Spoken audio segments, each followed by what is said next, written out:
अध्यक्ष महोदय, अतिशय मराठवाड्याच्या दृष्टीनं अतिशय महत्त्वाचं हे बिल माननीय महसूल मंत्री बावनकुळे साहेबांनी या ठिकाणी मांडलं, त्याच्याबद्दल मी त्यांचं मनापासून या ठिकाणी आभार मानतो। बहुतेक बाकीच्या विभागातल्या लोकांना माहित नसेल, परंतु मराठवाड्यामध्ये ही जमीन 7,43,000 हेक्टर जमीन आहे मदत मासची, आणि जवळपास खिदमत मास ही 4-4.5 लाख हेक्टर जमीन आहे। आणि हा एकटा जयंत पाटील साहेब बोलले त्या दिशेचा हा विषय नाही, हा विषय संपूर्ण मराठवाड्यातल्या 8 जिल्ह्यांचा आहे। त्याचं कारण असं आहे अध्यक्ष महोदय की मराठवाडा यशवंतराव चव्हाण साहेबांच्या नेतृत्वाखाली, साहेबांच्या म्हणण्यावरती कुठल्याही विना अट महाराष्ट्रामध्ये त्यावेळेस सामील झाला, आणि सामील झाल्याच्या नंतर 1955-56 मध्ये त्यावेळेस म्हणजे अगोदर सर विश्वेश्वरैया, मोक्षगुंडम विश्वेश्वरैया हे चीफ इंजिनियर आणि सी म्हणून ज्यावेळेस तिकडं निजामाच्या हाताखाली काम करत होते, त्यांनी त्यावेळेस कासिम रजवीची वक्रदृष्टी हिंदूंच्या देवस्थानावरती पडायला लागल्याच्या नंतर एक ऑर्डर काढली होती। विश्वेश्वरैयांना बोलावून घेतलं आणि याच्यामध्ये काय मार्ग काढायचा म्हणून त्यांना सांगितलं की ह्या देवस्थानाच्या जमिनी प्रोटेक्ट करा।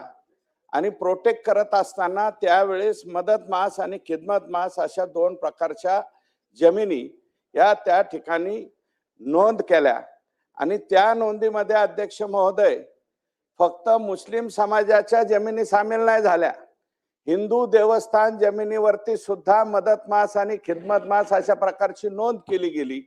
आणि ही नोंद झाल्याच्या नंतर ज्या वेळेस आता 55-56 ला जेवढ्या वारसदारांनी त्याच्यामध्ये नावं नोंदवली, या कायद्यामध्ये कधीही बदल झाला नाही, अमेंडमेंटच झाली नाही। ती डायरेक्ट आता ज्या वेळेस विखे पाटील साहेब या खात्याचे मंत्री झाल्याच्या नंतर मी सुधाकरराव कल्याणकर, माननीय अशोकराव चव्हाण साहेब, राणा जगजित सिंह पाटील साहेब असे 4-2 लोक याच्यामध्ये पहिल्यांदा सामील झालो। आणि याच्यामध्ये अध्यक्ष महोदय धाराशिव, आता इथं पाटील आमदार आहेत धाराशिवचे, कळम आणि धाराशिवचे, धाराशिवचं अख्खं शहर हे मदत मास जमिनीमध्ये आहे। लातूरमध्ये सुद्धा हीच परिस्थिती आहे। नांदेड वाघाळा महानगरपालिका पूर्णच्या पूर्ण मदत मास जमिनीमध्ये अध्यक्ष महोदय, आणि यांचा तर पूर्ण मतदारसंघ आहे।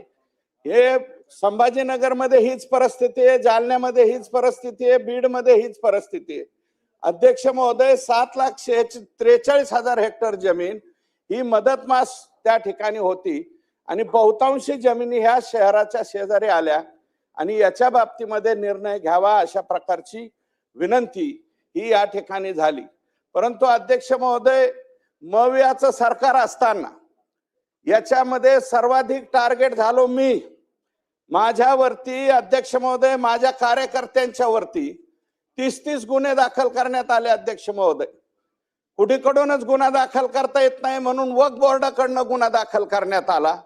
अध्यक्ष महोदय DYSPनी चौकशी केली, त्याच्यात माझं आणि माझ्या कुटुंबियाचं कुठं नाव आलं नाही। नंतर SCची म्हणजे ऍडिशनल कलेक्टरचे, ऍडिशनल SP ची चौकशी लावली, त्याच्यात काय आलं नाही।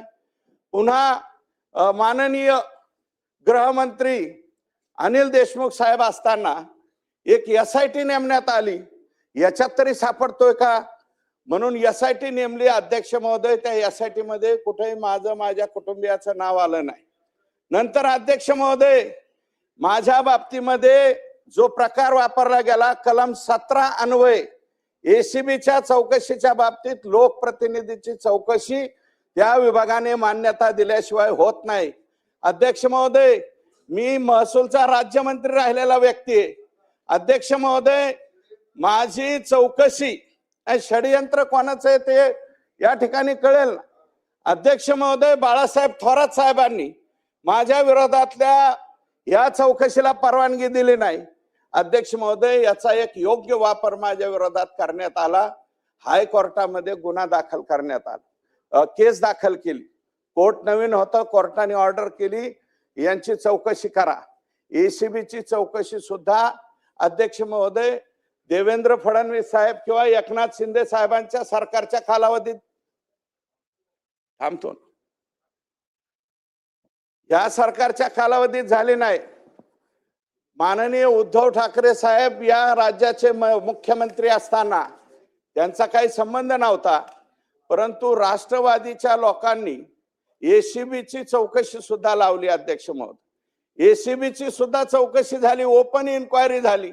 ओपन इन्क्वायरी मध्ये सुद्धा कुठेही माझं किंवा माझ्या कोणत्या याचा काहीही संबंध आला नाही, अशा प्रकारचे क्लिअर हे झालं. अध्यक्ष महोदय, जयंत पाटील जे सांगतायत ते काही लोक अहिल्यानगरच्या रोहितदादा पवारांच्या मतदारसंघामध्ये कुठंतरी स्पेशल डुकराचं मटण भेटतं, त्या ठिकाणी दारूच्या धंद्यावरती आणि डुकराचं मटण मिळतं, तिथं कुणाच्या तरी मारामाऱ्या झाल्या की लगेच दुसऱ्या दिवशी चालू करायचं. सुरेश धस यांनी हाणमार केली. अध्यक्ष महोदय, 10-15 दिवस झाले आणि 15 दिवसाच्या नंतर सुद्धा अजून कुठेही चौकशीमध्ये काही सापडत नाही आणि उठायचं सुटायचं आणि इज्जती घ्यायच्या, अशा कोणाच्याही इज्जती घेण्याचा तुमचा संबंध नाही.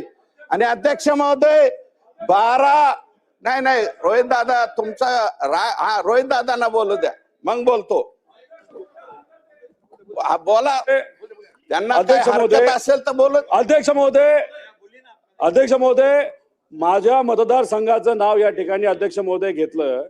अध्यक्ष महोदय, जामखेड ही भूमी पुण्यश्लोक अहिल्यादेवी होळकरांची जन्मभूमी आहे. संत श्री गीते बाबांची ते कर्मभूमी आहे, संत श्री सीताराम बाबांची कर्मभूमी आहे. आणि इथं बोलत असताना धस साहेबांनी जो उल्लेख केला कुठल्या तरी मटणाचा, हा उल्लेख ते सुद्धा डुकराचं मटण, हे अयोग्य आहे. उदाहरण द्यायचं असेल तर काल्पनिक कुठेही द्या. मतदारसंघाचं नाव घेऊन तुम्ही तुमचं कुठला विषय लपवण्याचा नाही तर त्याला पाठीमागे टाकण्याचा प्रयत्न कृपा करून होऊ नये. आणि हे जे काय बोललेत माझ्या मतदारसंघाबद्दल, तर ते जे काय आलं असेल ते डिलीट करावं अशी मी आपल्याला मागणी करतो. माझा तो मुद्दा नव्हता. अहिल्यादेवींचं, गोदड महाराजांचा मी सुद्धा त्या मतदारसंघामध्ये मी पण काम केलेलं आहे राष्ट्रवादीचा म्हणून. अध्यक्ष महोदय, बरं का, मला त्याच्याबद्दल म्हणायचं नाही, पण ज्या हॉटेलवरती, ठीक आहे, मी माझा शब्द परत घेतो. कोणता घेतलं ना?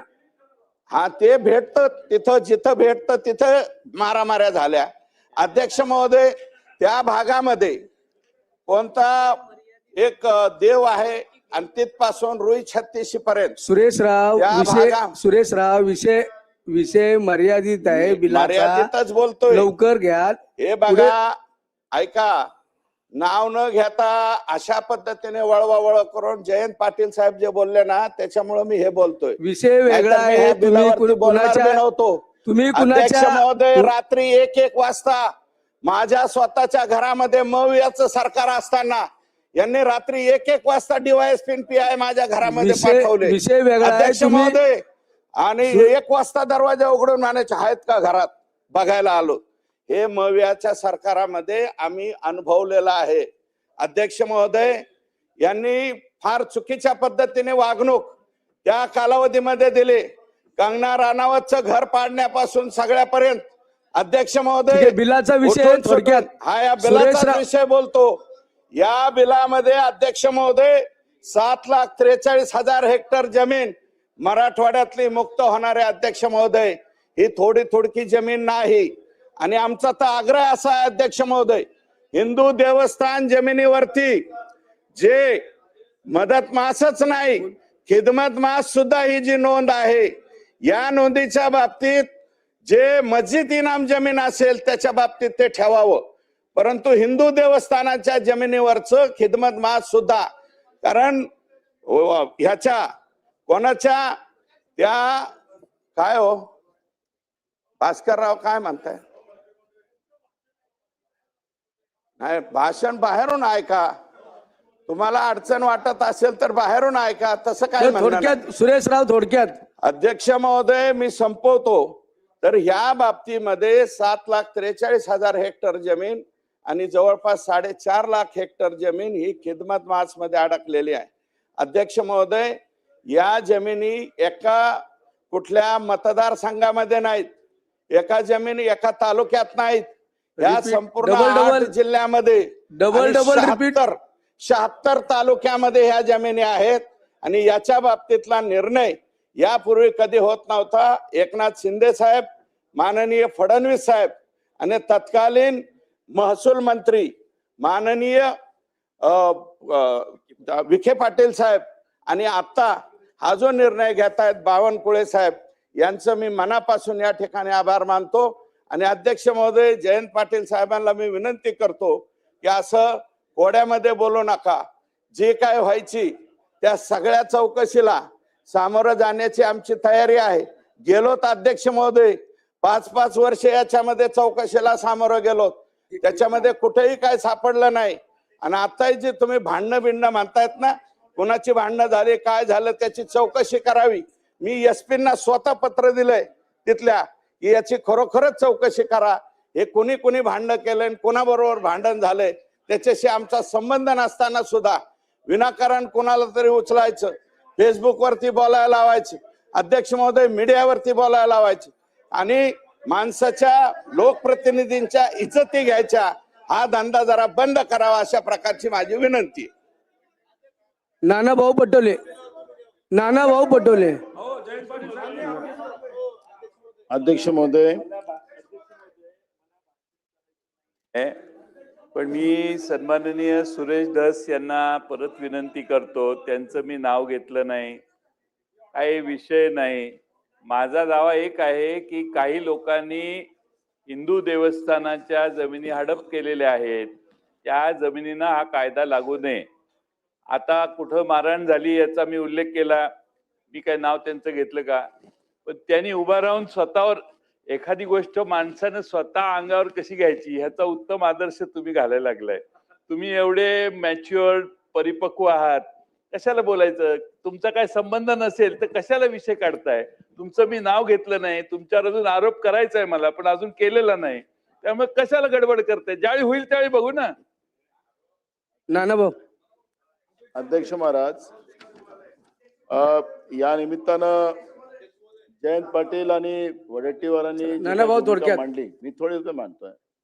मला पण बावनकुळे साहेबांचं मनापासून अभिनंदन मी काल पण केलं, आजही करतोय. पण यांनी दोघांनी ज्या शुभेच्छा दिल्या त्या शुभेच्छा माझ्या पण आहेत. झालं मग? नाही झालं कुठे आहे, शुभेच्छा दिलेल्या आहेत. आता अध्यक्ष महाराज, हे मराठवाड्यासाठी विशेष करून हे एक चांगलं बिल आपण आणलेलं आहे.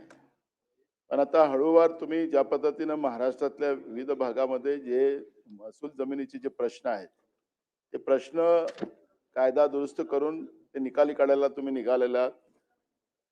त्याप्रमाणे गायरान जमिनीचा एक महत्वाचा विषय आहे आणि आपल्या भागामध्ये झुडपी जंगलाचा महत्वाचा आहे. गाव नमुना 8अ प्रमाणे ग्रामपंचायतच्या मालकीमध्ये असलेल्या जमिनी, या सगळ्या जमिनी ज्या आहेत त्याच्यामध्ये वन विभागाचं जबरदस्ती त्यामध्ये उल्लेख आणलेला आहे. गावं आपल्याकडे बसलेली आहे, ते वहिवाटीमध्ये त्या जागा आहेत, पण त्या सगळ्या जागा वहिवाटीत असताना त्या ठिकाणी मग गरिबांना घरकुल बांधायचं असेल ते करता येत नाही, शासकीय काही कामकाज करायचं असेल तर ते आपल्याला करता येत नाही. आणि म्हणून आपण या पद्धतीचं जेव्हा कायद्यात दुरुस्ती करायला आपण निघाला आहात तर निश्चितपणे, पण एक गोष्ट या ठिकाणी, कायदा आपण एखादा करत असताना या सगळ्या जमिनी, जसं आता या हैदराबाद इनामी व रोख अनुदाने ज्या बद्दलचा हा कायदा आपण त्याला दुरुस्त करण्यासाठी आणतोय, याच्यामध्ये अनेक जमिनीमध्ये मोठ्या प्रमाणात दुसऱ्यानेच विकून टाकलेले आणि तिसऱ्याने घेऊन टाकलेले आणि रजिस्ट्री झालेले आहे. अनेक ठिकाणी आपण पाहतोय महाराष्ट्रामध्ये असे प्रकरण आपण रोज पाहतोय. तर मग तहसीलदार असेल, रजिस्ट्रार्ड असेल, अशा या जमिनीचा रेकॉर्ड न बघता कसं रजिस्ट्री करतात, हा एक प्रश्न या ठिकाणी आपल्याला. आणि म्हणून कायदा आपण करत असताना, लोकांसाठी कायदा करत असताना, त्या कायद्यामध्ये ज्या पद्धतीनं शासकीय जमिनीवर डल्ला टाकण्याचं काम होते आहे त्यावर आपल्याला कायद्यामध्येच तशा कडक कायदा आपल्याला करावा लागणार आहे. त्यामुळे मला असं वाटतं की आता या सगळ्या कायद्यामध्ये, कारण की मराठवाड्यामध्ये ह्या सगळ्या जमिनीचा मोठा वाद आहे आणि या जमिनी अनेक लोकांनी विकून टाकलेल्या आहे परस्पर.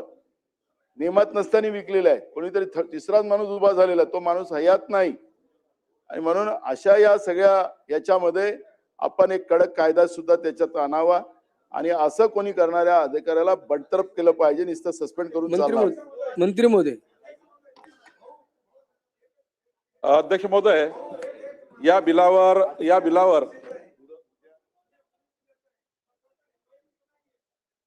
नाही, या बिला ऐका ना, या बिलाचा संबंध नाही, एकच या बिलाचा संबंध केवळ 70,000 घरं जे नाही तसं नाहीये.